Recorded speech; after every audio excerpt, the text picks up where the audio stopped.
அன்பு நேயர்களே, இனிய காலை வணக்கம். இது நலம்தானா? இன்னைக்கு இருக்கிற விஞ்ஞான நவீன யுகத்துல தவிர்க்க முடியாத விஷயங்கள் அப்படின்னு எடுத்துக்கிட்டீங்கன்னா சமூக ஊடகங்கள், அதே மாதிரி தகவல் தொடர்பு உபகரணங்கள். சின்னவங்கல இருந்து பெரியவங்க வரைக்கும் இதை பயன்படுத்தாம இருக்கவே மாட்டாங்க. இதனால சமூகம் சார்ந்த நிறைய விஷயங்கள் அவங்களுக்கு தெரிய வருது. அதே மாதிரி தகவல் தொடர்புக்கும் பயனுள்ளதா இருக்கு.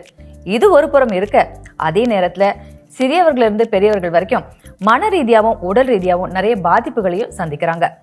சரி, இதை தவிர்க்கிறதுக்கு என்னென்ன வழிமுறைகள் இருக்கு? அதே மாதிரி பார்த்தீங்கன்னா இன்னைக்கு இருக்கிற காலகட்டத்தில் கேட்ஜெட் அடிக்ஷன் அப்படின்றது ரொம்ப காமன் ஆயிடுச்சு. குழந்தைகளை இதுலேருந்து தற்காத்துக்கிறதுக்கும் அவங்கள காப்பாற்றுறதுக்கும் என்னென்ன வழிமுறைகள் இருக்கு? இதுக்குன்னு ஏதாவது மருந்து மாத்திரை சாப்பிட வேண்டியது இருக்குமா? அதே மாதிரி பார்த்தீங்கன்னா கேம் அடிக்ஷன் அப்படின்றதும் குழந்தைகளுக்கு ரொம்ப அதிகமாக இருக்கு. இதை தவிர்க்கிறதுக்கு பெற்றோர்கள் என்னெல்லாம் செய்யலாம்? ஸ்ட்ரெஸ் அப்படின்றது ரொம்ப காமன் டேர்ம் ஆயிடுச்சு. யாரை கேட்டாலும் நான் ஸ்ட்ரெஸ்ல இருக்கேன் அப்படின்னு சொல்றாங்க. சில பேர் பார்த்தீங்கன்னா ஸ்ட்ரெஸ் டிஸார்டர் அப்படின்னு ஒரு டேர்ம் சொல்றாங்க. அப்படின்னா என்ன? இதை சரி செய்யறதுக்கு என்னென்ன வழிமுறைகள் இருக்கு? இப்படி நமக்கு இருக்கிற பலதரப்பட்ட சந்தேகங்களுக்கு பதில் சொல்றதுக்காக இந்த துறையில அனுபவம் வாய்ந்த பிரபலமான மனநல மருத்துவர் இன்னைக்கு இந்த அரங்கத்துல இருக்காங்க. லெட்ஸ் வெல்கம் சைக்காட்ரிஸ்ட் டாக்டர் வித்யா மோகன்தாஸ் அவர்கள். வணக்கம் டாக்டர். வணக்கம் டாக்டர். இன்னைக்கு இருக்கிற ஒரு காமன் டேர்ம் அப்படின்னு பார்த்தீங்கன்னா ஸ்ட்ரெஸ். எதுக்கு எடுத்தாலும் எனக்கு ரொம்ப ஸ்ட்ரெஸ்ஸாக இருக்குது அப்படின்னு சொல்கிறாங்க. இந்த ஸ்ட்ரெஸ் அப்படின்றது உண்மையாகவே ஒரு காமன் டேர்ம் தானா?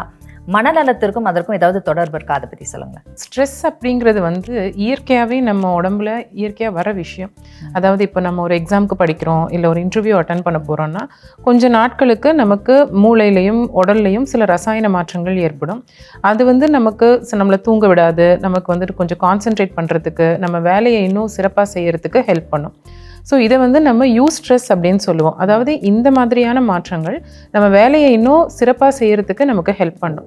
பட் நம்மள நிறைய பேர் என்ன பண்ணிடுவோம் அப்படின்னா இதை டெய்லி வாடிக்கையாக்கிடுவோம். இப்போ எவ்ரிடே ஆஃபீஸ் ஸ்ட்ரெஸ்ஸு, குழந்தைங்களை வளர்க்குற ஸ்ட்ரெஸ் அப்படின்னு சொல்லி எவ்ரிடே ஒரு கண்டினியூஸ் ஓவர் திங்கிங்லேயே இருப்போம். அடுத்து என்ன செய்யணும், இது இப்படி நடந்துருச்சுன்னா என்ன ஆகும், அது வேறு மாதிரி நடந்துருச்சுன்னா என்ன ஆகும் அப்படின்னு சொல்லி நம்ம யோசிச்சுட்டே இருக்கும் பொழுது இந்த ஸ்ட்ரெஸ் அப்போ மட்டும் வர வேண்டிய மாற்றங்கள் கண்டினியூஸாக நமக்கு இருந்துகிட்டே இருக்கும்.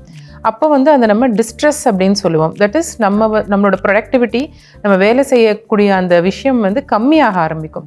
ஸோ அந்த அளவுக்கு நம்மளுடைய ஸ்ட்ரெஸ்ஸை ஜாஸ்தியாக எடுத்துகிட்டு போகும்போது அதை ஒரு டிஸார்டராக தான் நம்ம ஐடென்டிஃபை பண்ணுவோம். பிகாஸ் அந்த மாதிரி டைமில் நம்மளால் தூங்கவே முடியாது, நம்மளால் நம்ம வேலையை ஒழுங்காக செய்ய முடியாது. அதே சமயம் நம்மளோட குவாலிட்டி ஆஃப் லைஃப், நம்ம மற்றவங்களோட பழகிற விதம் எல்லாமே சேஞ்சஸ் ஆகிறதுனால இந்த டிஸ்ட்ரெஸ் அப்படின்றது நம்ம ஸ்ட்ரெஸ் டிஸார்டர்னு சொல்லி அதை ப்ராப்பராக நம்ம அட்ரஸ் பண்ணணும். இல்லைன்னா இது நம்மளுடைய மனநலத்தை ரொம்ப பாதிக்கும். ஸ்ட்ரெஸ் அப்படின்றது நார்மல் அப்படின்னு சொன்னீங்க. ஆனால் சில பேருக்கு ஸ்ட்ரெஸ் டிஸார்டர் இருக்கு. இது எந்த அளவுக்கு மனநல பாதிப்பை ஏற்படுத்தும்? இதனால என்னென்ன பாதிப்புகள் இருக்கும்? அதை பற்றி சொல்லுங்கள். ஸ்ட்ரெஸ் டிஸார்டர் நம்ம சொல்லும் பொழுது ஒரு சில வகையான மனிதர்களுக்கு ரொம்ப ஜாஸ்தியாக வரும். இந்த ரொம்ப பெர்ஃபெக்ஷனிஸ்ட்னு சொல்லுவாங்க இல்லையா, எதுவுமே கரெக்டாக நடக்கணும், நான் எதிர்பார்த்த மாதிரியே இன்னொருத்தவங்க நம்மக்கிட்ட பேசணும், பழகணும், நான் சொல்கிற டைமுக்கு எல்லாமே கரெக்டாக நடக்கணும்னு சொல்லி இருக்கக்கூடிய அந்த ஒரு அன்காஸ்டிக் பர்சனாலிட்டின்னு ரொம்ப எல்லாத்துலேயுமே பெர்ஃபெக்ஷனிசம் பார்க்குறது, இந்த மாதிரி மனிதர்களுக்கு ரொம்ப ஜாஸ்தி இருக்கும். அடுத்தது ஷிஃப்ட் ஒர்க்கர்ஸ், அதாவது நைட் தூங்காமல் நைட் ஃபுல்லாக ஒர்க் பண்ணிட்டு டே டைம் தூங்குறாங்க இல்லையா. ஸோ இந்த மாதிரி நம்மளுடைய பாடியோடைய நேச்சுரல் ரிதமை டிஸ்டர்ப் பண்ணக்கூடிய விஷயங்கள் ரொம்ப அதிகமாக நம்ம செய்யும் பொழுது இந்த ஸ்ட்ரெஸ் டிஸார்டர் ஜாஸ்தியாக வரும். இந்த ஸ்ட்ரெஸ் டிஸார்டர் ஆகும்பொழுது நம்ம உடலில் நிறைய மாற்றங்களை பார்க்க முடியும். அதாவது ஹார்ட் வேகமாக துடிக்குது, தலை வலிக்கிறது அடிக்கடி இருக்கிறது, சரியாக நமக்கு தூக்கமின்மை ரொம்ப ஜாஸ்தியாக இருக்கும். அதே மாதிரி நம்ம மற்றவங்களோட பேசும்பொழுது அதிகமான எரிச்சலும் அதிகமான கோபமும் நமக்கு வரும். நம்மளுடைய வேலையில் கான்சன்ட்ரேஷன் குறைய ஆரம்பிக்கும். நம்ம நார்மல் அட்டென்ஷன் ஸ்பேனே நமக்கு இருக்காது. ரொம்ப சீக்கிரமாகவே நமக்கு இந்த வேலை முடியல, இந்த வேலையில் என்ன ஆகும் அப்படின்னு சொல்லி தாட்ஸ் அந்த வேலை செய்கிறதையே நம்மளை தடுக்கிற மாதிரி ஆகிடும். ஸோ இந்த மாதிரியான அறிகுறிகள் வருது அப்படின்னாலே அது ஸ்ட்ரெஸ் டிஸார்டர். அதுக்கு உண்டான வைத்திய முறைகள் இருக்குது, அதுக்குண்டான ட்ரீட்மெண்ட்டை நம்ம எடுத்துக்கணும். இந்த மனநல பாதிப்பு, அதாவது ஸ்ட்ரெஸ் டிஸார்டரை சரி பண்ண முடியும் அப்படின்னு சொன்னீங்க. அதுக்கு என்ன ட்ரீட்மெண்ட் இருக்குது டாக்டர்? அந்த ட்ரீட்மெண்ட் எடுத்துக்கிட்டாங்கன்னா முற்றிலுமாக குணமடைய முடியுமா? ஸோ இந்த ஸ்ட்ரெஸ் டிஸார்டர் அல்லது ஆங்ஸைட்டி, மனப்பதட்ட நோயின்னு சொல்லுவோம்.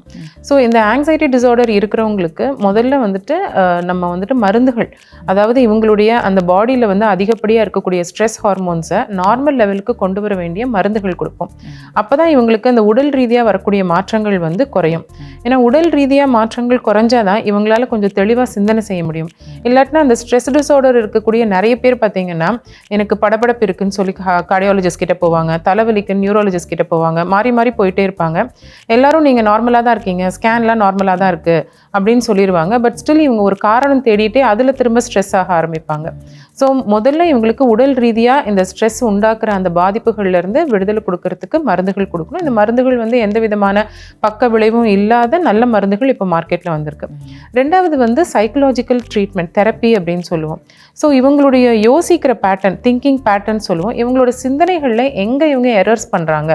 ஸோ இப்போ ஒரு வேலை செய்ய ஆரம்பிக்கும் பொழுது இவங்க மோஸ்ட்லி என்ன யோசிப்பாங்கன்னா, இது வேறு மாதிரி ஆயிடுச்சுன்னா என்ன பண்ணுறது, இது இப்படி ஆயிடுச்சுன்னா என்ன பண்ணுறது, இந்த மாதிரி நடந்துருச்சுன்னா என்ன பண்ணுறதுன்னு சொல்லி ஆரம்பிக்கும் பொழுதே நெகட்டிவ் எண்ணங்களோடவே ஆரம்பிப்பாங்க.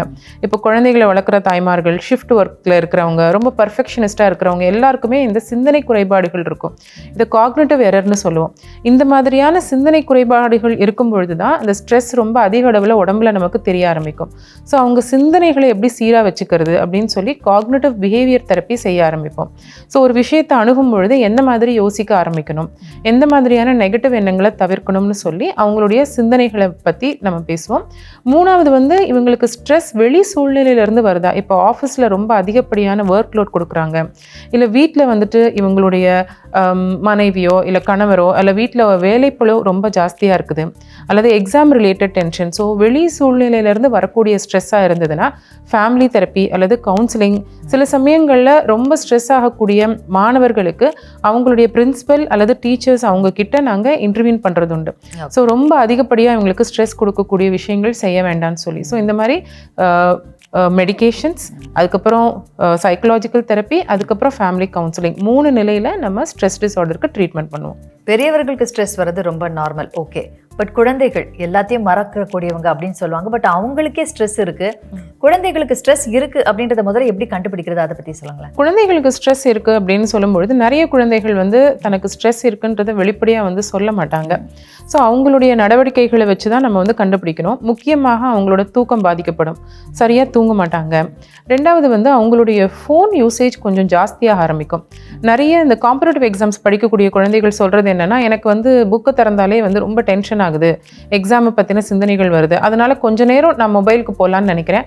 பட் மொபைல் வந்து என்னை ரொம்ப டிஸ்ட்ராக்ட் பண்ணுறதுனால நான் அதுலேயே அதிக நேரம் இருந்துடுறேன். ஸோ தன்னறியாமல் அந்த மொபைல் யூசேஜ் அவங்களுக்கு ரொம்ப ஜாஸ்தியாக ஆரம்பிக்கும். ஸோ மொபைல் ரொம்ப யூஸ் பண்ண ஆரம்பிப்பாங்க. நம்மக்கிட்ட இயல்பாக ஜாலியாக பேசுகிறதெல்லாம் கொஞ்சம் கொஞ்சமாக கட் டவுன் பண்ண ஆரம்பிப்பாங்க. தனிமையாக டைம் ஸ்பெண்ட் பண்ணுறதுக்கு ரொம்ப விரும்புவாங்க. அவங்களுடைய ஹாபீஸ், அவங்களுடைய யூஷுவல் லீஜர் ஆக்டிவிட்டீஸ் எதுவுமே செய்ய மாட்டாங்க. நிறைய குழந்தைகள் சில சமயங்களில் தற்கொலை முயற்சி பண்ணுறதும் உண்டு. சில குழந்தைகள் வந்துட்டு அவங்களுடைய அகடமிக் டிக்ளைன், அவங்களுடைய படிப்பு, அவங்களுடைய மார்க்ஸ் எல்லாம் பார்த்திங்கன்னா அப்படியே ஸ்லோவாக டிக்ளைன் ஆக ஆரம்பிக்கும். இந்த மாதிரி அறிகுறிகள் வச்சு இந்த குழந்தைகளுக்கு மன அழுத்தம் அல்லது மனப்பதட்டம், ஸ்ட்ரெஸ் இருக்குது அப்படின்னு சொல்லி நம்ம ஐடென்டிஃபை பண்ணலாம். இப்போ நீங்கள் பேசும்போதே சொன்னீங்க, சில நேரம் குழந்தைகளே வந்து கேட்ஜெட்ஸ் கேட்பாங்க அப்படின்னு. இன்னைக்கு இருக்கிற காலகட்டத்தில் பார்த்தீங்கன்னா கொரோனாக்கு அப்புறம் கேட்ஜெட் அடிக்ஷன் அப்படின்றது வந்து ரொம்ப அதிகமாகிடுச்சு. ஒரு ஆன்லைன் கிளாஸ் எதுக்குனாலுமே கண்டிப்பாக வந்து லேப்டாப்போ இல்லை ஃபோனோ யூஸ் பண்ணி தான் ஆகணுன்ற மாதிரி ஆயிடுச்சு. ஸோ இந்த மாதிரி காலகட்டத்தில் கேட்ஜெட் அடிக்ஷன்லேருந்து குழந்தைகளை காப்பாற்ற என்ன செய்யலாம்? ஸோ இது ரொம்ப முக்கியமான கேள்வி. ஏன்னா இப்போது நிறைய குழந்தைகள் இந்த கேட்ஜெட் அடிக்ஷன் கம்ப்ளைண்ட்டோட குழந்தைகளை பேரண்ட்ஸ் கூட்டிகிட்டு வராங்க. ஸோ முக்கியமாக நம்ம ஒரு கேட்ஜெட்டை அந்த குழந்தைக்கு இன்ட்ரடியூஸ் பண்ணும் பொழுது நம்ம யூஸ்வலாக அந்த குழந்தைய சென்சிட்டைஸ் பண்ணணும். இதில் வந்துட்டு நீ ரொம்ப அதிகமாக இதில் டைம் ஸ்பெண்ட் பண்ணி உன்னுடைய நேரத்தை தொலைக்கிறதுக்கு உண்டான வாய்ப்பு ஜாஸ்தி இருக்குது. ஸோ உன்னுடைய டைமை வந்து இதில் ரொம்ப அதிகமாக ஸ்பெண்ட் பண்ணாத மாதிரி நீயே உன்னை மானிட்டர் பண்ண கற்றுக்கணும்னு சொல்லி அந்த ஒரு அறிகுறியோடு தான் அந்த குழந்தைக்கு வந்துட்டு நம்ம அந்த கேட்ஜெட்டை கொடுக்கணும். நம்ம கோவிட் காலத்தில் என்ன செஞ்சிட்டோம் அப்படின்னா, எல்லாருக்குமே நிறைய கேட்ஜெட்ஸ் ப்ரொவைட் பண்ணிட்டோம். பட் இதனுடைய கான்சிக்வன்சஸ் பின்னாடி என்ன ஆகும் அப்படிங்கிற அந்த சென்சிட்டைசேஷன் குழந்தைகளுக்கு நம்ம கொடுக்கவே இல்லை. ஸோ குழந்தைகளுடைய மனசு எப்படின்னா, இமீடியட்டாக குஷியாக ஒரு விஷயம் நடக்குதுன்னா அதை திரும்ப திரும்ப நம்ம யூஸ் பண்ணலாம். லாங் டேர்மாக இது வந்து என்னுடைய மூளையில் என்ன பாதிப்பு ஏற்படுத்தும், அப்படி என்னோட படிப்பில் எவ்வளோ தூரம் இது வந்து இன்டர்ஃபியர் ஆகுன்றது குழந்தைகளால் ஐடென்டிஃபை பண்ண முடியாது. ஸோ இந்த மாதிரி ரொம்ப அதிக நேரம் கேட்ஜெட்டில் இருக்கக்கூடிய குழந்தைகளுக்கு முதல்ல நாங்கள் வந்துட்டு இன்டர்வியூன் பண்ணுறது. ஏன்னா இந்த குழந்தைகள் வந்து எப்போவுமே என்னை ஏன் வந்துட்டு மொபைல் பார்க்கக்கூடாதுன்னு சொல்கிறீங்க, அதனால் எனக்கு எந்த பாதிப்பும் இல்லை, அது பார்த்தா எனக்கு ஜாலியாக தான் இருக்குன்னு தான் சொல்லுவாங்க. ஸோ முதல்ல இந்த குழந்தைகளுடைய லைஃப் ஸ்டைல், இவங்க கரெக்டாக தூங்குறாங்களா, இவங்க தூங்குற டைம் கரெக்டாக தூங்குறாங்களான்னு தான் பார்ப்போம். ஏன்னா நிறைய குழந்தைகள் வந்து நைட் ஃபுல்லாக மொபைல் பார்த்துட்டு மார்னிங் லேட்டாக எழுந்திரிச்சிட்டு ஸ்கூலில் நிறைய மிஸ் பண்ண ஆரம்பிப்பாங்க. ஸோ ஃபஸ்ட்டு அவங்களுடைய ஸ்லீப் சைக்கிளை ரெகுலரைஸ் பண்ணுவோம். ரெண்டாவது வந்து பார்த்தீங்கன்னா இந்த குழந்தைகளோட மூளை எப்படி பழக்கப்பட்டிருக்கும்னா இந்த கேட்ஜெட் மூலமாக கிடைக்கக்கூடிய அந்த குஷி அது மட்டுமே தான் லைஃப்பில். வேறு ஆல்டர்னேட்டிவ் சோர்ஸ் ஆஃப் ப்ளஷர் வேறு எந்த ஆக்டிவிட்டிலையுமே இந்த அளவுக்கு குஷி இல்லை. ஸோ எந்த ஆக்டிவிட்டீஸுமே நான் பண்ண வேண்டாங்கிற மாதிரி இருப்பாங்க. ஸோ இந்த குழந்தைகளுக்கு டே டைமில் ஏதாவது ஆல்டர்னேட்டிவ் ஆக்டிவிட்டி இன்ட்ரடியூஸ் பண்ணணும். லைக் ஸ்போர்ட்ஸோ இல்லாட்டினா வந்துட்டு டான்ஸிங்கோ இல்லை ட்ராமா, அந்த மாதிரி அவங்களுக்கு எந்த ஆக்டிவிட்டியில் இன்ட்ரெஸ்ட் இருக்கோ அதை இன்ட்ரடியூஸ் பண்ணணும். அப்படி இன்ட்ரடியூஸ் பண்ணும்பொழுது ஓகே இதில் மட்டும் நமக்கு குஷியாக இல்லை, இது செஞ்சாலும் நமக்கு நல்லா இருக்குன்னு சொல்லி குழந்தைகள் ஆல்டர்னேட்டிவ் ஆக்டிவிட்டி செய்ய ஆரம்பிப்பாங்க. இது பண்ண பண்ண இந்த குழந்தைகளுக்கு வந்துட்டு இந்த கேட்ஜெட் டைம் கிராஜுவலாக குறைய ஆரம்பிக்கும். முக்கியமாக குழந்தைகள்கிட்ட நம்ம பேசணும். நான் முன்னாடியே சொன்ன மாதிரி மன அழுத்தம் அல்லது மனப்பதற்றம் இருக்கிற குழந்தைகள் ரொம்ப கேட்ஜெட்ஸ் யூஸ் பண்ணுவாங்க. ஸோ அதை நம்ம ட்ரீட் பண்ணணும். அதே மாதிரி கற்றல் குறைபாடு, லேர்னிங் டிசபிலிட்டி இருக்கிற குழந்தைங்க வந்துட்டு அந்த படிக்கிறதுக்காக ஒரு ஹெல்ப்புக்காக கேட்ஜெட்குள்ளே போயிட்டு அதுக்கப்புறம் இன்ஸ்டாகிராம், யூடியூப், ரீல்ஸ்ன்னு சொல்லி அடிக்ஷனுக்குள்ளே போயிடுவாங்க. ஸோ அவங்களோட பிரைமரி சைக்காட்ரி இஷ்யூ ஏதாவது இருந்ததுன்னா அதை ட்ரீட் பண்ணாலே இந்த கேட்ஜெட் யூசேஜ்லேருந்து வெளியே. ஸோ டாக்டர், இந்த கேட்ஜெட் அடிக்ஷன், கேமிங் அடிக்ஷன் இதெல்லாம் வந்து இன்னைக்கு குழந்தைகளுக்கு ரொம்ப அதிகமாக இருக்குது. ஸோ பேரண்ட்ஸ் அப்படின்னு எடுத்துக்கிட்டிங்கன்னா அவங்க குழந்தைகளை இந்த அடிக்ஷன்லேருந்து வெளியில் கொண்டு வரதுக்கு என்ன பண்ணணும்? நிறைய முறை பார்த்தோம்னா இந்த பேரண்ட்ஸ் வந்து இமீடியட்டாக அவங்க ரியாக்ஷன் என்னவா இருக்கும்னா ரொம்ப கோவப்பட ஆரம்பிக்கிறது, சில பேர் குழந்தைய அடிக்க ஆரம்பிப்பாங்க, செல்ஃபோனை பிடுங்கி வைக்கிறது, இந்த மாதிரி பண்ணுவாங்க. ஸோ இந்த மாதிரி செய்யும் பொழுது இந்த குழந்தைகளுக்கு வந்துட்டு என்ன தோணும் அப்படின்னா அவங்க மட்டும் பார்க்குறாங்க, நம்ம கிட்ட கொடுக்க மாட்டேங்கிறாங்க அப்படின்னு சொல்லி. அவங்களுக்கு குழந்தைகளுக்கு என்ன தெரியாதுன்னா நான் கேட்ஜெட்டில் யூஸ் பண்ணக்கூடிய அந்த கால அளவுக்கும் என்னுடைய படிப்பு வந்து கம்மியாகுது, நான் வந்துட்டு யார்கிட்டையும் ரொம்ப மிங்கிள் ஆக மாட்டேங்கிறேன், நான் ரொம்ப தனிமையாக இருக்கேன், இதுக்கும் இந்த கேட்ஜெட் யூசேஜ்க்கும் எந்த சம்பந்தமும் இல்லைன்னு தான் நிறைய குழந்தைகள் வந்து நினைக்கிறாங்க. ஸோ டைரெக்டாக நம்ம கேட்ஜெட்டை வந்து குறை சொல்லும் பொழுது இந்த குழந்தைகள் ஒத்துக்க மாட்டாங்க, மோஸ்ட்லி அந்த டீனேஜ் கிட்ஸ். ஸோ பேரண்ட்ஸ் வந்து என்ன பண்ணணும் அப்படின்னா முதல்ல டிஃப்ரெண்ட் பண்ண ஆரம்பிக்கணும். ஸோ ஃப்ரெண்ட்லியாக இந்த குழந்தைகளை வந்து அப்ரோச் பண்ண ஆரம்பிக்கணும். நிறைய பேரண்ட்ஸ் வந்து தன்னுடைய டீனேஜ் பருவத்தில் தனக்கு ஏற்பட்ட காயங்கள், தனக்கு ஏற்பட்ட சேலஞ்சஸை வந்து சொல்லி இந்த குழந்தையை திருத்தலான்னு நினைப்பாங்க. இப்போ இருக்கக்கூடிய குழந்தைகள் வந்து இதெல்லாம் கேட்க விருப்பம் இல்லை, நம்மளை பூமர்னு சொல்லிடுவாங்க. ஸோ இந்த குழந்தைகளுடைய உலகத்துக்குள்ளே நம்ம போகணும். ஸோ அவங்க வீட்டுக்கு வராங்க, நிறைய கேட்ஜெட்ஸ் இருக்குது. ஸ்கூலில் அவங்க பேசக்கூடிய மற்ற குழந்தைகள் எல்லாருமே எங்கள் வீட்டில் வந்து ப்ளே ஜோன் இருக்குது, எங்கள் வீட்டில் இந்த கேட்ஜெட் இருக்குதுன்னு சொல்கிறாங்க. ஸோ இதுக்கு எக்ஸ்போஸ் ஆகிற ஒரு குழந்தையுடைய மனநிலை எப்படி இருக்கும், ஸோ அந்த குழந்தைக்கு நம்ம எப்படி வந்துட்டு கேட்ஜெட் டைமை வந்து ரெஸ்ட்ரிக்ட் பண்ணுறதுன்னு சொல்லி அந்த குழந்தையோடைய ஒரு கான்வர்சேஷன் ஆரம்பித்து அந்த குழந்தையோட ஃப்ரெண்ட்லியாக ஆரம்பிக்கணும்.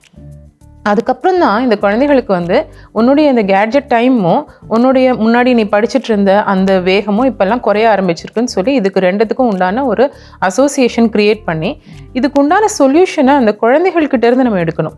ஸோ இப்போ இவ்வளோ டைம் நீ யூஸ் பண்ணுற, ஸோ இதிலேருந்து நம்ம எந்த டைமை நம்ம குறைக்கலாம், இதுக்கு பதிலாக எந்த ஆல்டர்னேட்டிவ் ஆக்டிவிட்டி உனக்கு பிடிச்ச ஆக்டிவிட்டியில் நான் உன்னை இன்வால்வ் பண்ணுறேன், அது நம்ம என்ன செய்ய ஆரம்பிக்கலாம். ரொம்ப முக்கியமாக பேரண்ட்ஸ் தங்களோட ஸ்க்ரீன் டைமை ரொம்ப ரொம்ப குறைச்சிக்கணும். பிகாஸ் நிறைய குழந்தைங்க சொல்கிறது என்னென்னா எல்லாருமே மொபைல் பார்க்குறாங்க, என்னை மட்டும் பார்க்க விட மாட்டேங்கிறாங்க. ஸோ அவங்க வந்து குழந்தைக்கு முன்னாடி மாடலிங் பண்ணும்பொழுது அவங்க என்ன டெமான்ஸ்ட்ரேட் பண்ணுறாங்களோ, எப்படி இருக்காங்களோ அதை தான் குழந்தைங்க பார்த்து கற்றுக்க போகிறாங்க. ஸோ அவங்க தங்களையும் பார்க்கணும், தங்களோட ஸ்க்ரீன் டைமை வந்து அவங்க ரெடியூஸ் பண்ணணும். ஸோ இதெல்லாம் செய்யும் பொழுது இந்த குழந்தைகள்கிட்ட நம்ம அந்த ரெஸ்பான்சிபிலிட்டி கொடுக்குறோம். அவங்களோட ஸ்க்ரீன் டைமை அவங்களே ரெகுலேட் பண்ணணுன்ற ரெஸ்பான்சிபிலிட்டி கொடுக்கும் பொழுது அவங்க வளர வளர வளர இந்த பாயிண்ட் வந்து அவங்க மைண்டில் இருந்துகிட்டே இருக்கும். அவங்களோட ஸ்க்ரீன் டைம் ஜாஸ்தி ஆகும் பொழுதெல்லாம் அவங்க மைண்டே அவங்கள வந்து கண்ட்ரோல் பண்ணும். ஓகே, ஸ்க்ரீன் டைம் ஜாஸ்தி ஆகுது, நம்ம குறைக்கணும் அப்படின்னு சொல்லிட்டு. ஏன்னா நாங்கள் இப்போ வந்து குழந்தைகள் கேட்ஜெட் அடிக்ஷனோட மட்டும் பார்க்கறது இல்லை, நிறைய அடல்ட்ஸ், யங்ஸ்டர்ஸ் கேட்ஜெட் அடிக்ஷனோட பார்க்குறோம். ஸோ சின்ன வயசுலேயே இப்போ எப்படி நம்ம போதைப் பொருள் பற்றி கவுன்சிலிங் கொடுக்குறோமோ அதே மாதிரி இந்த கேட்ஜெட் அண்ட் ஸ்க்ரீன் டைம் பற்றின கவுன்சிலிங் சின்ன வயசுலேயே கொடுக்கும் பொழுது தான் இவங்க அடல்ட்ஸ் ஆகும் பொழுதும் கரெக்டாக தங்களை வந்து ரெகுலேட் பண்ணி வச்சுப்பாங்க. பெண்கள் அப்படின்னு எடுத்துக்கிட்டிங்கனாலே எல்லாருக்கும் இருக்கிற ஸ்ட்ரெஸ்ஸுக்கு அவங்களுக்கு இருக்கிற ஸ்ட்ரெஸ் வந்து வேறு விதமாக இருக்கும். அது என்ன மாதிரி, அதை எதிர்கொள்றதுக்கு அவங்க என்ன செய்யணும், பெண்களுக்கு குறிப்பாக உங்களோட அட்வைஸ் என்ன? பெண்கள் அப்படின்னு சொல்லும் பொழுது நமக்கு அடிஷ்னலாக கொஞ்சம் சேலஞ்சஸ் இருக்குது. அட்லீஸ்ட் இந்தியாவில் வந்து இன்னமும் குடும்பத்தையும் பார்த்துட்டு வெளி வேலைக்கு செல்லக்கூடிய பெண்கள் அதையும் பார்க்கணும். முக்கியமாக குழந்தைகளை வளர்க்கக்கூடிய பொறுப்பு, வீட்டில் இருக்கக்கூடிய வயதானவர்களை பார்த்துக்க வேண்டிய பொறுப்பு, இது நிறைய பொறுப்புகள் வந்து பெண்கள் தலையில் இருக்குது. அண்ட் இதோடு சேர்ந்து பெண்களுடைய உடலில் கொஞ்சம் ஹார்மோனல் சேஞ்சஸ் நடக்கும். அரவுண்ட் மாதவிடாய் சமயங்களில், பீரியட் சமயங்களில், ப்ரெக்னென்சி சமயங்களில், மெனப்பாஸ் சமயங்களில் இந்த மாதிரி சேஞ்சஸ் நடக்கும். இந்த உடம்புல நடக்கக்கூடிய ஹார்மோனல் சேஞ்சஸ் டைரெக்டாக அவங்களுக்கு பிரெயினில் வந்து இம்பேக்ட் ஆகிறதுனால அந்த டைம் பார்த்திங்கன்னா நிறைய பேருக்கு மூட் ஸ்விங்ஸ் வரும், சில பேருக்கு மன அழுத்தம் வரும், சில பேருக்கு வந்துட்டு அந்த டைமில் மனப்பதட்டம் ரொம்ப ஜாஸ்தியாக இருக்கும். ஸோ பெண்கள் முக்கியமாக செய்ய வேண்டிய விஷயங்கள், பெண்கள் தங்களை வந்து ரொம்ப வருத்திக்க கூடாது. நான் ஒரு மல்டி டாஸ்கர், நான் வந்து நிறைய எல்லா விஷயத்துலையும் நான் ரொம்ப பர்ஃபெக்டாக கரெக்டாக நான் இருக்கணும், நான் ரொம்ப நல்ல அம்மாவா, ரொம்ப நல்ல எம்ப்ளாயி, எல்லார்கிட்டையும் நல்ல பேர் வாங்கணும், வெளியிலேருந்து எனக்கு ரொம்ப வேலிடேஷன் கிடைக்கணும் அப்படிங்கிற விஷயத்துலேருந்து வெளியில் வந்துட்டு முதல்ல அவங்க செல்ஃப் கேர், தன்னுடைய டெய்லி ரொட்டீனில் தனக்குன்னு உண்டான விஷயங்களை நம்ம கரெக்டாக செய்கிறோமா, நம்ம உடம்பை நல்லா பார்த்துக்கிறோமா, நம்ம கரெக்டாக தூங்குறோமா, நம்ம ஆரோக்கியமான உணவு சாப்பிட்றோமா, நம்ம வந்துட்டு தேவையில்லாத ஸ்ட்ரெஸ்ஸை எடுத்துக்கிறோமா. நிறைய பெண்கள் பார்த்தீங்கன்னா எந்தெந்த பிரச்சனைகளை வந்து அவங்க எடுத்து ப்ராசஸ் பண்ணணுங்கிறதே அவங்களுக்கு தெரியாது. ஸோ ஒரு சில விஷயங்கள் மாற்ற முடியாதுன்னு தெரிஞ்சதுக்கப்புறமா அந்த விஷயங்களை பற்றி ஓவர் திங்க் பண்ணுறது தேவையில்லாத விஷயம். ஸோ அதனால் தன்னுடைய மனநிலையும் உடல்நிலையும் பார்த்துக்கிறதுக்கு அவங்க வந்து டெய்லியும் டைம் எடுத்து அவங்க செய்ய ஆரம்பிக்கணும். முக்கியமாக பெண்கள்கிட்ட நாங்கள் பார்க்குறது, அவங்களுக்கு மனநிலை கோளாறு வந்ததுன்னா இமீடியட்டாக சைக்காட்ரிஸ்ட் கிட்ட வரவே மாட்டாங்க, ரொம்ப டைம் எடுத்துப்பாங்க. எப்போ வந்து அது அவங்களோட டெய்லி ரொட்டீனை பாதிக்குதோ, எப்போ அவங்களால நார்மலாக இருக்க முடியலையோ, எப்போ வந்து அவங்க ரொம்ப தற்கொலை எண்ணங்களுக்குலாம் போகிறாங்களோ அந்த அளவுக்கு ரொம்ப மோசமானதுக்கு அப்புறம் தான் ட்ரீட்மெண்ட்டுக்கு வராங்க. நிறைய பேர் என்ன நினச்சிக்கிறாங்கன்னா, எனக்கு மனநிலை பாதிப்பெல்லாம் வராது, நான் நிறைய பேர் கவுன்சிலிங் பண்ணுறேன், நான் எதுக்காக சைக்காட்ரிஸ்ட் போகணும்னு சொல்லி ஒரு ஸ்டிக்மா அவங்களுக்கு இருக்குது. ஸோ அவங்களுக்கு ஏதாவது மனநல பாதிப்பு இருந்ததுன்னா இமீடியட்டாக சைக்காட்ரிஸ்ட்டை பார்த்து கவுன்சிலிங் எடுத்துக்க வேண்டியது அவசியம். எப்படி பெண்களுக்கு பேசணுமோ அதே மாதிரி வயதானவர்கள் அப்படின்னு எடுத்துக்கிட்டிங்கன்னா அவங்களுக்கு இருக்கிற ஸ்ட்ரெஸ் வந்து டோட்டலி டிஃப்ரெண்ட். அதை அவங்க எப்படி எதிர்கொள்ளணும், அதை பற்றி சொல்லுங்க. நிறைய வயதானவர்கள் வந்து இப்போது கிராமங்கள்ல இருந்து இப்போ நகரத்துக்கு வந்து தன்னுடைய குழந்தைகளோட இருக்க ஆரம்பிச்சிருக்காங்க. இங்கே அவங்க ஃபேஸ் பண்ணுற மிகப்பெரிய பிரச்சனை வந்து லோன்லினஸ். முன்ன மாதிரி என்னுடைய ஊர் மாதிரி இது இல்லை, இது வித்தியாசமாக இருக்குது, ஆனாலும் எனக்கு வேறு சாய்ஸ் இல்லை, இங்கே மருத்துவ வசதிகள் இருக்குது, இங்கே வந்து என்னுடைய பேர பசங்கள்லாம் இருக்காங்க, இங்கே தான் நான் இருந்தாகணும். ஸோ இந்த டிரான்சிஷன் வந்து நிறைய வயதானவர்களுக்கு வந்து ஒரு மன அழுத்தத்தை உண்டு பண்ணுது. ஸோ மன அழுத்தம் ஆகும்போது வயதானவர்கள் வந்து கொஞ்சம் ஞாபக மறதி இருக்கிற மாதிரி பிஹேவ் பண்ணுவாங்க, கொஞ்சம் நிறைய விஷயங்கள் எனக்கு மறந்து போகுதுன்னு சொல்லுவாங்க. உடல் வலி பற்றி அடிக்கடி பேசிகிட்டே இருப்பாங்க, எனக்கு இங்கே வலிக்குது, அங்கே வலிக்குது, ஒரு மாதிரி இருக்குது, எனக்கு சரியாக தூக்கம் வரலன்னு சொல்லுவாங்க. ஸோ குழந்தைகள் மாதிரியே வயதானவர்களோ நேரடியாக எனக்கு மன அழுத்தமாக இருக்குன்னு சொல்லவே மாட்டாங்க. ஸோ இந்த மாதிரியான பிரச்சனைகள் இருக்கும் பொழுது டாக்டர் போய் பார்த்து இவங்களுக்கு எந்த விதமான உடல் ரீதியான ப்ராப்ளம் இல்லைன்னதும் இவங்களுக்கு மன ரீதியான பிரச்சனை இருக்கக்கூடும் சொல்லிட்டு இவங்களுக்கு ட்ரீட்மெண்ட் எடுக்கணும். பட் ஆனால் நம்மள நிறைய பேர் என்ன நினைப்போம்னா, வயசாயிடுச்சுனாலே கொஞ்சம் சோகமாக இருந்தால் பரவாயில்ல, கொஞ்சம் தூங்கலைன்னா பரவாயில்ல, இது வந்து வயோதிகத்தோட ஒரு சிம்டம் தான் அப்படின்னு சொல்லி நினைச்சுப்போம், ஏஜிசம் அப்படின்னு நினைச்சுப்போம். ஸோ இதுக்கும் வந்துட்டு நம்ம ப்ராப்பராக ட்ரீட்மெண்ட் பண்ணோம். ஏன்னா வயதானவர்கள் நடுவில் சூசைட்ஸ் வந்து ரொம்ப ஜாஸ்தி, ரொம்ப லோன்லியாக இருக்கக்கூடிய வயதானவர்கள் நடுவில் சூசைட்ஸ் ஜாஸ்தி. இப்போ லோன்லியாக இருக்கக்கூடிய நிறைய எல்டர்லி கப்பிள்ஸ் இருக்காங்க, நிறைய பேரோட குழந்தைகள் அப்ராட்ல இருக்காங்க. ஸோ இவங்க தனியாக எல்டர்லி கப்பிள்ஸ் இங்கே இருக்கிறாங்க, இவங்களுக்கு ஒரு லோன்லினஸ் டிப்ரெஷன் வருது, அதுக்கு ட்ரீட்மெண்ட் எடுக்காத பட்சத்தில் நிறைய பேர் வந்துட்டு தற்கொலை முயற்சி அல்லது தற்கொலை பண்ணிக்கிறாங்க. ஸோ வயதானவர்களுக்கு மன அழுத்தம் வரும்போது அவங்க கரெக்டாக அதுக்கு ட்ரீட்மெண்ட் எடுத்துக்கிட்டாங்கன்னா இதிலிருந்து முழுசாக வெளியே வர முடியும். குழந்தைகளுக்கு இருக்கிற கேட்ஜெட் அடிக்ஷன், கேம் அடிக்ஷன், பெண்களுக்கு இருக்கிற ஸ்ட்ரெஸ்ஸு, முதியவர்களுக்கு இருக்கிற ஸ்ட்ரெஸ், இதெல்லாம் எப்படி ஹேண்டில் பண்ணணும், அந்த மாதிரி நிறைய விஷயங்கள் சொன்னீங்க. அன்றாட வாழ்க்கையில் தினமும் ஒரு அற்புதமான வாழ்க்கை வாழ்கிறதுக்கு என்ன மாதிரி அவங்க வாழ்க்கையை வந்து வடிவமைச்சுக்கணும்? இந்த நிகழ்ச்சி பார்த்துருக்க நேயர்களுக்கு உங்களோட டேக் ஹோம் மெசேஜ் என்ன? நம்ம டெய்லி லைஃப்பில் நம்மளுடைய ரொட்டீனில் 3 விதமான ஆக்டிவிட்டி பேலன்ஸ்டாக இருக்கிற மாதிரி நம்ம பார்த்துக்கணும். ஒன்று வந்து physical activity. So physical activity நம்ம செய்யும் பொழுது என்ன ஆகும்னா பாடி ரொம்ப டீஸ்ட்ரெஸ் ஆகும். ஃபார் எக்ஸாம்பிள், இப்போ நீங்கள் மார்னிங்லேருந்து ஈவினிங் வரைக்கும் ஒர்க் ஃப்ரம் ஹோம் அல்லது ஐடி ப்ரொஃபஷனலாக நான் இருக்கேன், பட் எனக்கு வந்ததும் எனக்கு வந்துட்டு ஒரு நல்ல டீஸ்ட்ரெஸ் பண்ணும் போல தோணுது அப்படின்னு சொல்லி இமீடியட்டாக நிறைய பேர் பண்ணுற தப்பு என்னென்னா, ஒன்று அவங்க நிறைய ஃபுட்டு வந்து ஆர்டர் பண்ணி சாப்பிடுவாங்க, இல்லாட்டினா மொபைல் ஆர் கேட்ஜெட் அடிக்ஷனுக்குள்ளே போவாங்க, இல்லைனா ஏதாவது போதைப் பொருள் யூஸ் பண்ணுவாங்க. ஏன்னா இமீடியட்டாக எனக்கு ரிலாக்ஸ் ஆகணும், இன்றைக்கி ஃபுல் டே நான் ரொம்ப ஹார்ட் ஒர்க் பண்ணிட்டேன் அப்படின்வாங்க. ஸோ நம்மளுடைய டீஸ்ட்ரெஸ்ஸிங் ஆக்டிவிட்டி வந்து ஒரு ஃபிசிக்கல் ஆக்டிவிட்டியாக இருந்ததுன்னா, ஒரு எக்ஸசைஸ் அந்த மாதிரி ஃபிசிக்கல் ஆக்டிவிட்டியாக இருந்ததுன்னா அது நமக்கு இமீடியட்டாக ஒரு குஷியோ ஒரு இதோ தரலைன்னா கூட லாங் டேர்மாக பார்த்தீங்கன்னா டெய்லி பேசிஸில் பாடியில் இருக்கக்கூடிய ஸ்ட்ரெஸ் ஹார்மோன்ஸ் அது டீஸ்ட்ரெஸ் பண்ணிகிட்டே இருக்கும். ஸோ ஃபிசிக்கல் ஆக்டிவிட்டி ஒரு நாளைக்கு இருக்கிற மாதிரி பார்த்துக்கணும். ரெண்டாவது வந்து மென்டல் ஆக்டிவிட்டி, அதாவது நம்ம டெய்லியும் எந்த ப்ரொஃபஷனில் இருக்கோமோ அதுக்கு கொஞ்சம் சம்மந்தம் இல்லாத ஏதாவது புது ஆக்டிவிட்டியில் நம்ம வந்து கவனத்தை செலுத்தணும். என்ன ஆக்டிவிட்டியாக வேணும்னாலும் இருக்கலாம், அது நம்மளுடைய சைல்ட்ஹுட் ஹாபியாக கூட இருக்கலாம். ஸோ இது வந்து ஒரு புது ஆக்டிவிட்டியாக இருக்கணும். இந்த புது ஆக்டிவிட்டினால நமக்கு வந்து இந்த பலன் கிடைக்கும் அந்த பலன் கிடைக்கும்னு எதுவுமே இல்லாமல் ஜஸ்ட் ஒரு அன்ஸ்ட்ரக்சர்டாக அந்த ஆக்டிவிட்டியில் நம்ம வந்துட்டு ஈடுபட ஆரம்பிக்கணும். ஸோ இந்த மாதிரி ஒரு மென்டல் ஆக்டிவிட்டி. மூணாவது வந்து சோஷியல் ஆக்டிவிட்டி. ஒரு நாளைக்கு கொஞ்சம் நண்பர்களையாச்சும் அட்லீஸ்ட் ஃபோன்லேயோ இல்லாட்டினா ஃபேமிலி மெம்பர்ஸோடவோ நம்ம இன்ட்ராக்ட் பண்ணணும். ஸோ நிறைய பேர் பார்த்தீங்கன்னா அகெயின் மொபைல் அடிக்ஷனுக்கே நான் வரேன். ஸோ இந்த மொபைலோடவே தான் நிறைய டைம் ஸ்பெண்ட் பண்ணுவாங்க. இவங்களுக்கெல்லாம் வந்து அந்த ஃபேமிலி மெம்பர்ஸோட பேசுகிறதோ ஃப்ரெண்ட்ஸோட நேரில் பேசுகிறதோ வந்து ரொம்ப போர் அடிக்க ஆரம்பிச்சிடும். கேட்ஜெட் அடிக்ஷனோட ஒரு மிகப்பெரிய சைடு எஃபெக்ட் என்னன்னு பார்த்தீங்கன்னா அந்த போர்டை நம்ம தாங்கவே முடியாது. கொஞ்சம் போர் அடிக்கிறதுக்கு மூளை பழகணும் ஆக்சுவலாக. ஸோ இந்த social activity, mental activity and கொஞ்சம் ஃபிசிக்கல் ஆக்டிவிட்டி இந்த மாதிரி பேலன்ஸ்டாக ஒரு நாள் நம்ம வச்சுக்கிட்டோம் அப்படின்னா ஃபைனலி எண்ட் ஆஃப் த டே நமக்கு நல்லா தூக்கம் வரும். தூக்கம் நல்லா இருக்கும் பொழுது நமக்கு நெக்ஸ்ட் டேக்கு தேவையான விஷயங்கள் எல்லாம் அந்த தூக்கத்தில் நடந்துடும். மூளை வந்து நல்லா ரெடியாக இருக்கும் நெக்ஸ்ட் டே நமக்கு நார்மலாக நம்மளை ஃபங்க்ஷன் பண்ண வைக்கிறதுக்காக. ஸோ உணவு பழக்கம் பற்றி சொல்லும் பொழுது இன்னொரு புது கான்செப்ட் இப்போ என்ன வருது அப்படின்னா கட் பாக்டீரியா அப்படின்ற கான்செப்ட் வருது. அதாவது நம்மளுடைய பெருங்குடலில் இருக்கக்கூடிய பாக்டீரியா சுரக்கக்கூடிய சில ரசாயனங்கள்னால நம்மளுடைய மூளையில நிறைய மாற்றங்கள் ஏற்படுது. ஸோ இந்த கட் பாக்டீரியாவை நல்ல குவாலிட்டியில வச்சுக்கிட்டோம்னா நம்மளுடைய மனநிலை வந்து ரொம்ப நார்மலாக இருக்கும். So the cut brain axis அப்படிங்கிறாங்க. இந்த கட்டில் இருந்து நம்ம பிரெயினுக்கு வந்து நிறைய கெமிக்கல்ஸ் வந்து டிரான்ஸ்போர்ட் ஆகுது இந்த பாக்டீரியானால அப்படின்றாங்க. ஸோ இந்த கட் பாக்டீரியாவை ஆரோக்கியமாக வச்சுக்கணும் அப்படின்னா நம்மளுடைய உணவு பழக்கம் ரொம்ப ரொம்ப ஆரோக்கியமாக இருக்கணும். ஸோ உணவு பழக்கத்தில் நிறைய ஃபைபர் புரோட்டீன் டயட் எடுத்துக்கிட்டா இந்த கட் பாக்டீரியா ஆரோக்கியமாக இருக்கும். ஆரோக்கியமான கட் பாக்டீரியா நல்ல ரசாயனங்களை சுரக்கும். அது நம்ம மூளைக்கு போகும். நம்ம மூளை நார்மலாக செயல்படும். ஒரு ஸ்ட்ரெஸ் ஃப்ரீயாக செயல்படும். ரொம்ப முக்கியமாக நான் சொல்ல விரும்புகிறது, நீங்கள் எப்படி மற்ற விஷயங்களுக்கு ஒரு தலைவலி, வயிற்று வலி, காய்ச்சல் எல்லாத்துக்குமே டாக்டரை ரொம்ப ஈஸியாக போய் பார்க்குறீங்களோ அதே மாதிரி மனநல குறைபாடு அல்லது மனநல பிரச்சனை உங்களுக்கு இருக்குன்னு தோணுச்சுன்னா எந்தவித தயக்கமும் இல்லாமல் ஸ்டிக்மாவும் இல்லாமல் ஒரு மனநல ஆலோசகர், ஒரு சைக்காலஜிஸ்ட் அல்லது ஒரு சைக்காட்ரிஸ்ட்டை போய் பார்த்து இது வந்து நார்மல் தானா இல்லாட்டினா இது ஏதாவது மனநல கோளாறா, இதுக்கு உண்டான சிகிச்சை முறைகள் என்னன்னு சொல்லி தெரிஞ்சுக்கணும். நிறைய பேர் வந்து சைக்காட்ரிஸ்ட்டை பார்க்குறத வந்து ரொம்ப ஒரு ஸ்டிக்மாவாக நினைக்கிறதுனால ரொம்ப தள்ளி போட்டுடுறாங்க. ஸ்ட்ரெஸ் ரொம்ப எக்ஸ்ட்ரீம் ஆகுற வரைக்கும், அப்புறம் வந்துட்டு ரொம்ப மன அழுத்தம், ரொம்ப சூசைட் வரைக்கும் போகிற வரைக்கும் இந்த மாதிரியெல்லாம் தள்ளி போடுறதுனால ரொம்ப தீவிர மனநோய்க்கு ஆளாயிடுறாங்க. ஸோ ஒரு சைக்காட்ரிஸ்ட்டை போய் எந்த ஸ்டிக்மா இல்லாமல் அப்ரோச் பண்ணுறதுக்கும் நம்ம ஓரளவுக்கு ஓப்பனாக இருக்கணும். ஸோ இதுதான் என்னோட டேக் ஹோம் மெசேஜ்.